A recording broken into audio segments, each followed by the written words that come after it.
হাই everyone, আলপনাছ কিচেনলৈ আপোনালোক সকলোকে পুনৰ স্বাগতম জনাইছোঁ। আজি মই পুনৰ এটা নতুন ৰেচিপি ভিডিঅ' লৈ আহিছোঁ আপোনালোকলৈ। ৰেচিপিটো হৈছে পিঠাগুড়ি কেক। এই কেকটো বনাওঁতে মই কণী ব্যৱহাৰ কৰা নাই, গতিকে যিসকলে কণী নাখায় তেওঁলোকৰ বাবেও এই ৰেচিপিটো ভাল হ'ব বুলি ভাবিছোঁ। আশা কৰোঁ আপোনালোকে ৰেচিপিটো চাই ভাল পাব আৰু কেনে পাইছে মোক কমেণ্টত জনাবলৈ নাপাহৰিব। গতিকে আহক আমি ৰেচিপিটো লৈ যাওঁ।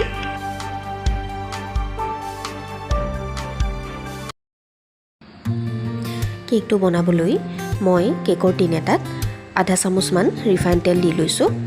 এতিয়া মই তেলখিনি চাৰিওফালে ভালকৈ সানি ল'ম। ইয়াৰ পিছতে মই বাটাৰ পেপাৰ এখন কেকৰ টিনটোৰ জোখাৰে ঘূৰণীয়াকৈ কাটি থৈছিলোঁ, সেইখন দি দিছোঁ। আপোনালোকে ইচ্ছা কৰিলে ময়দা অলপো ছটিয়াই ল'ব পাৰে। এতিয়া মই আধা কাপমান গুড় লৈছোঁ। গুড়খিনি মই বাতি এটাত লৈ লৈছোঁ।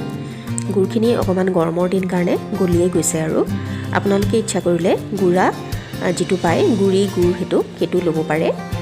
ইয়াতে মই এতিয়া 3 টেবুল চামুচ ৰিফাইন তেল দি লৈছোঁ।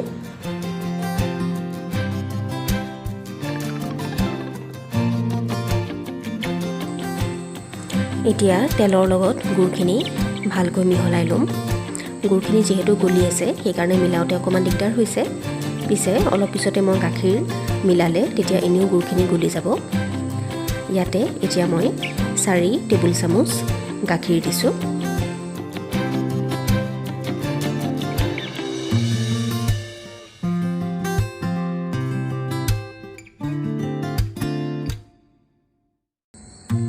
এতিয়া ভালকৈ গাখীৰৰ লগত গুড়খিনি মিহলাই ল'ম।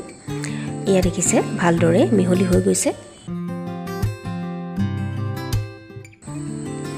ইয়াত এতিয়া মই 1 কাপ পিঠাগুড়ি আৰু আধা কাপ আটা দিছোঁ। আপোনালোকে ইচ্ছা কৰিলে ময়দাও দিব পাৰে। মই আটাই দিলোঁ। আটা যিহেতু অকণমান স্বাস্থ্যসন্মত সেইকাৰণে মই ময়দাটো যিমান পাৰি নিদিয়াকৈয়ে থাকোঁ। আৰু এয়া দিছোঁ 1 চামুচ বেকিং পাউডাৰ আৰু ইয়াৰ লগতে আধা চামুচ বেকিং ছ'ডা দিছোঁ। এতিয়া সামগ্ৰীখিনি ভালকৈ মিহলাই ল'ম। এতিয়া লাহে লাহে পানীটো শুকাই আহিছে আৰু শুকান হৈ গৈছে। যিহেতু আটা মিহলাইছোঁ, আটাই বহুত পানী শুহি লৈছে। এতিয়া ইয়াতে মই প্ৰয়োজন মতে অলপ অলপকৈ গাখীৰ দি যাম, যেতিয়ালৈকে ঘোলটো তৈয়াৰ হৈ নাযায়। স্পেটুলাখনেদি ভালদৰে ঘূৰাই বস্তুখিনি মিহলাই ল'ব।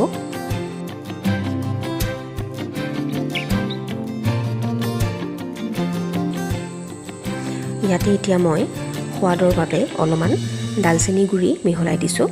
আপোনালোকে ইচ্ছা কৰিলে কমলাৰ বাকলিৰ গুড়িও দিব পাৰে আৰু লগতে কিচমিচ বাদাম এইবোৰো দিব পাৰে। মই একো দিয়া নাই, মই চিম্পলকৈ বনাইছোঁ আৰু ডালচেনি গোন্ধটো ভাল লাগে বাবে মই অকণমান ডালচেনি গুড়াকে দিলোঁ। আৰু এতিয়া যিহেতু ঘোলটো একেবাৰে শুকাই আছে সেইকাৰণে মই আৰু অকণমান গাখীৰ দি দিছোঁ আৰু এতিয়া ভালদৰে ঘূৰাই মিলাই ল'ম। ঘোলটো একেবাৰে পনীয়াও কৰিব নালাগে, বেছি পনীয়া কৰিলে নুফুলে। এয়া দেখিছে এনেকুৱা হ'ব লাগিব কনচিষ্টেঞ্চিটো। ঘোলখিনি এতিয়া মই কেকৰ টিনটোত ঢালি দিছোঁ। ঘোলটো ঢালোতে ঠিক মাজভাগতে ঢালিব, তেতিয়া সকলোফালে সমানভাৱে মিলি যায়। এয়া মই ঢালি ল'লোঁ আৰু ওপৰটো মই অকণমান স্পেটুলাখনেদি ঘূৰাই সমান কৰি লৈছোঁ। এতিয়া বাতিটো অকণমান জোকাৰি দিব যাতে এয়াৰ বাবলছবোৰ গুচি যায়। আৰু এতিয়া মই কেকটো কেৰাহীতে বনাইছোঁ। কেৰাহীত এখন ষ্টেণ্ড পাতি লৈছোঁ আৰু ইয়াতে মই কেকৰ টিনটো বহাই দিম। এতিয়া ভালকৈ ঢাকি চাব যাতে কাষেদি ভাপটো ওলাই নাযায়, তেনেকৈ থাকিব লাগিব। 30 পৰা 35 মিনিটৰ ভিতৰতে কেকটো ৰেডি হৈ যাব। মই মাজতে এডাল টুথপিক ভৰাই চাইছিলোঁ, ভালকৈ সিজি গৈছে। এয়া মই দেখুৱাইছোঁ। এয়া দেখিছে ভালকৈ সিজি গৈছে, যিহেতু একো লাগি অহা নাই গতিকে কেকটো আমাৰ সম্পূৰ্ণ সিদ্ধ হৈ গৈছে। আৰু এতিয়া মই ইয়াতে অকণমান ঢাকি ঠাণ্ডা হ'বলৈ দিলোঁ।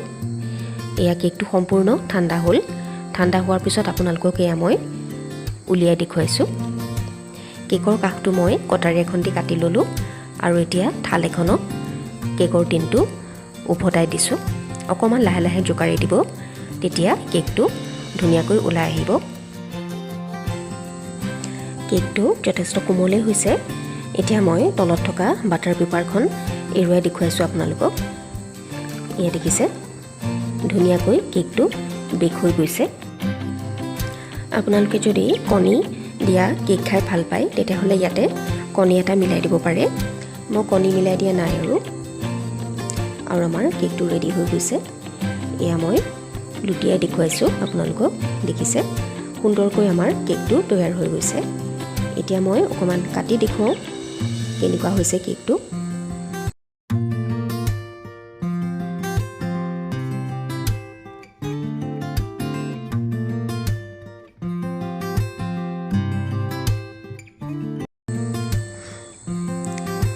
এয়া চাওক, কেকটো ধুনীয়াকৈ বেক হৈ গৈছে, ভিতৰলৈকে সুন্দৰকৈ সিদ্ধ হৈছে কেকটো, আৰু খাবলৈ যথেষ্ট টেষ্টিয়ে হৈছিলে।